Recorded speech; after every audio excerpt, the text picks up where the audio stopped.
Welcome back sa aking channel guys. Kung ang budget ay sakto pero ang sarap ay todo.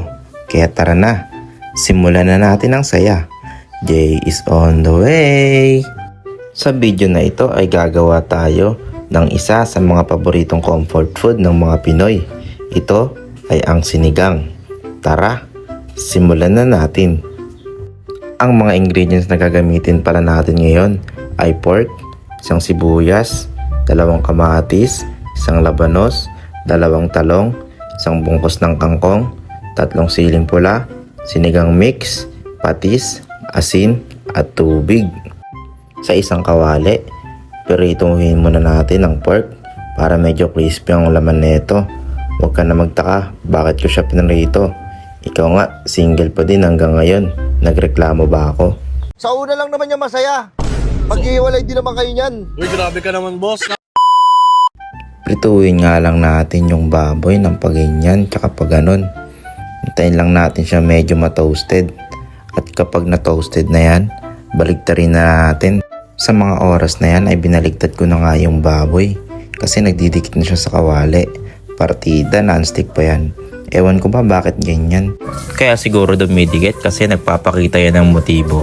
Tapos pag na-attach na siya, sasabihin hanggang friends lang tayo. Sana pala hindi ko na siya nakilala. Siya naging dahilan ng pagngiti ko. Ngayon. Pero ito, siya rin yung naging dahilan ng pagluha ko. Sa mga oras na yan ay medyo okay na nga yung baboy natin. Kaya binaligtad ko na. At maya maya hanguin ko na yan kasi medyo na toasted na siya. Pero okay lang yan kasi mas masarap siya mamaya kapag sinabawan mo sa sinigang. Kapag natapos na ang karne, sunod naman natin ang sibuyas. Gisa-gisahin lang ulit natin siya hanggang mag golden brown. Once na mag golden brown na nga yung sibuyas, isunod naman natin yung kamatis. Gisahin lang natin hanggang lumabas ang aroma. 2 joints parang mafia. Oh lol! Imekos-mekos lang ulit natin siya ng paganon tsaka paganito. Saka natin ilalagay dyan mamaya yung pork. Haluin lang natin hanggang maluto. At ilagay na nga natin ang pork. At ihagis-hagis lang natin siya ng paganon at paganire. Sunod na ilalagay natin dyan ay ang patis, pampatamis. Sunod na ilalagay naman natin ay syempre ang Knorr, sinigang na ginabi. Ang galing! Ang galing! Ibudbud lang natin siya at mamaya imekos-mekos lang natin hanggang lumapit, kumapit, parang isang panaginip na ayokong magising. Ngunit nasan ka na kaya? Ako ay mahal mo pa ba? Aray ko! Aray ko! At ang step 3 ay lagyan ng tubig ulan upang mas luminamnam at malasahan mo nga yung tamis ng nakaraan na di mo na may babalik kailanman. Haluin lang ulit natin kasi mamaya ay titimplahan na natin ito ng matamis-tamis na asin. Iba kasi yung ingredients ng asin na to guys. May halong lambing kaya manamis-namis na kita. Anong silbi ng gabi kung hindi naman kita katabi, bebe? Aray mo, pakak! At kapag kumukulo na ang dugo ko sa'yo, ilalagay na natin ang mga sangkap na gulay. Kung ang kalabasa ay pampalino ng mata, labanos naman ang pampatangos, talong ni Joshua. Sila na muna ang ilalahok ko kasi medyo matagal maluto ang labanos. Di katulad ng King Kong, kangkong pala.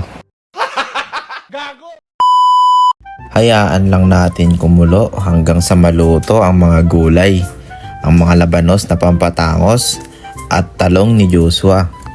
At kapag okay na, ilalagay na natin ang fresh na gulay galing sa ating kapitbahay, ang kangkong. Halu-haluin lang natin at hayaang maluto ng ilang minuto at mamaya ay ihahanda na natin ang plato para sa masarap na tanghalian. Swak na swak ngayon sa panahong tag-ulan. masarap na sabaw. Tsak naman na mapapaulala ka sa sarap. Kitang kita nyo naman. At ayan na nga, handa na ang ating mainit, maasim at napakasarap na sinigang. Ihain habang mainit kasama ang bagong sinaing na kanin. Taste test. Tikman na natin. Grabe naman kung makikita nyo, napakalapot ng sabaw. Ang sarap niyan sa bagong saing na kanin. Ano pang iniintay mo? Umupo ka na at ating masimulan na. Masarap na tanghalian, mainit na sabaw, malamig na panahon. Tsak ang combo ay napakasarap. Dagdagan mo ng sili para may anghang at matapang. May tadyak sa tagiliran. Kung nagustuhan nyo nga ang recipe na ito, huwag kalimutang i-like ang video, i-follow ang page, at i-share ito para mas marami pa tayong mapasarap ang pagkain. At kung may gusto pa kayong ipaluto sa susunod, ay i-comment nyo sa ibaba. Maraming salamat sa panonood.